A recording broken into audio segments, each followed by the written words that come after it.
Do you know why this formatting string right here has three parts to it and what each part does? And do you know why this is 100%, whereas this is 1%? Well, today is the third day of 2026, and this is going to be the year that you fully understand how to format numbers in Microsoft Power BI.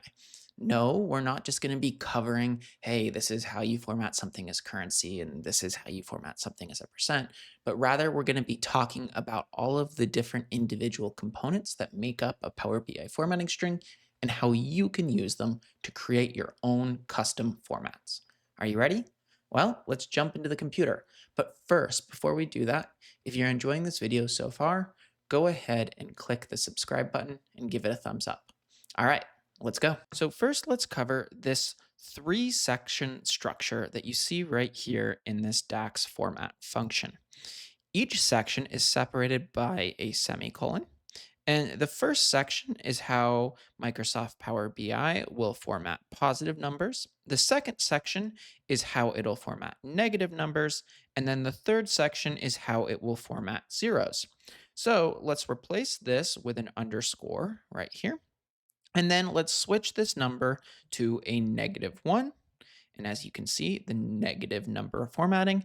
And then let's switch this to a 0 and let's see what it does. And as you can see, it's now returning a underscore. Now, not all three sections of this formatting string are required.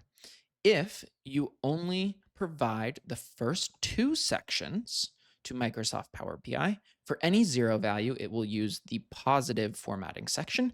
And if you only provide one section to Microsoft Power BI, for all numbers, it will use that formatting string. Now, you might notice that I have both a hashtag and a 0 in this formatting string right here.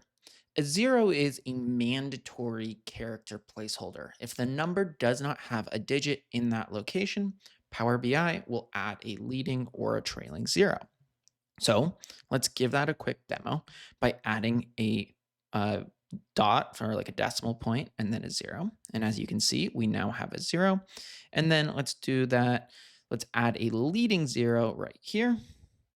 And as you can see, we now have two zeros popping right up. And this will continue on its way, irregardless of what our actual value is here. So as you can see, we now have $1 formatted pretty oddly. A hashtag, however, is exactly the opposite of the 0.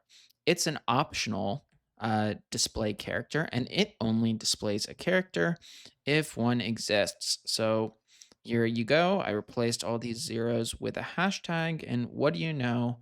We now don't have any more random zeros. I am going to, however, remove this just so we can end up with a nicely formatted $1. Now, you might have noticed this comma that I have here. This comma is a thousand separator, and it will cause Microsoft Power BI to introduce commas when they're needed. So for example, if I put in 100,000, we now have a comma. And if I put in a million, we now have two commas. Now, what's interesting about commas is that you can also use them to scale numbers. So for example, if we wanted to scale this down to 1,000, we can add a comma at the end and we now have 1,000.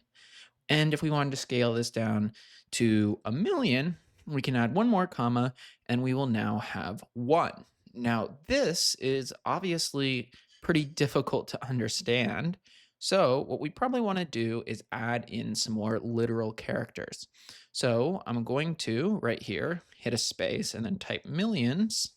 And I might misspell it, but as you can see, I now have 1 millions, which is pretty cool.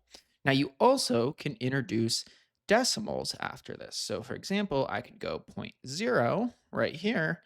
And if I changed this to $1,200,000, I'll now have 1.2 millions. So you can continue to add in decimals to refine this scale right here. Now, there are characters in formatting strings that Microsoft Power BI treats as commands, and there are some that it treats as literals. This string right here, Microsoft Power BI is treating as a literal. So for example, if I delete all of this and type a bunch of jib jab and then click OK, Power BI will go ahead and take that.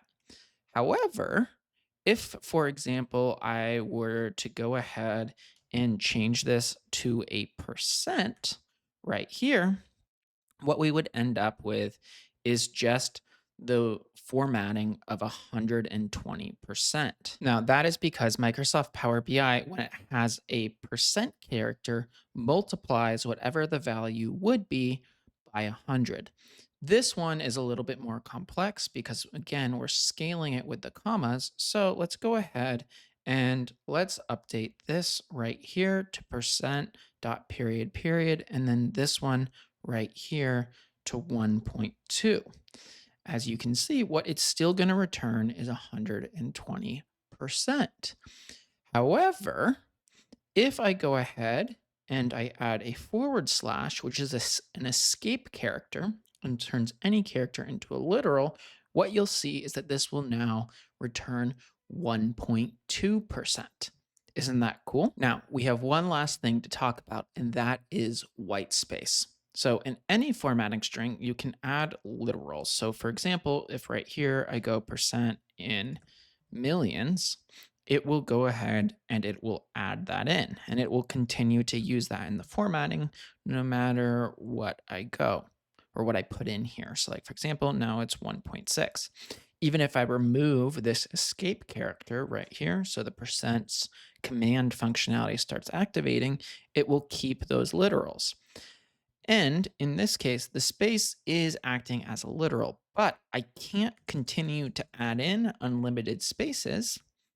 Power BI will treat no matter how many spaces you put in here or put in here, or if I even wanted to add a third word with even more spaces, as just one space. So hopefully you now have a lot better understanding as to how you can format numbers in Microsoft Power BI.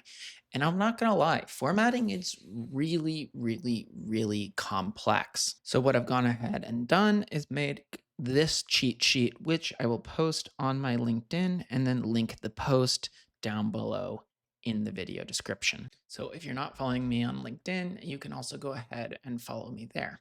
Speaking of following, or I should say subscribing in YouTube, if you've made it this far, please go ahead and hit the subscribe button and the thumbs up on this video.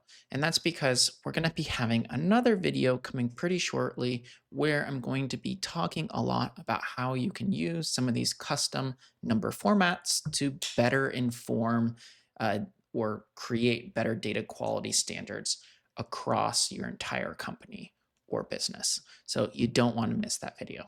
And with that, thanks for watching, and I hope you have a good rest of your day.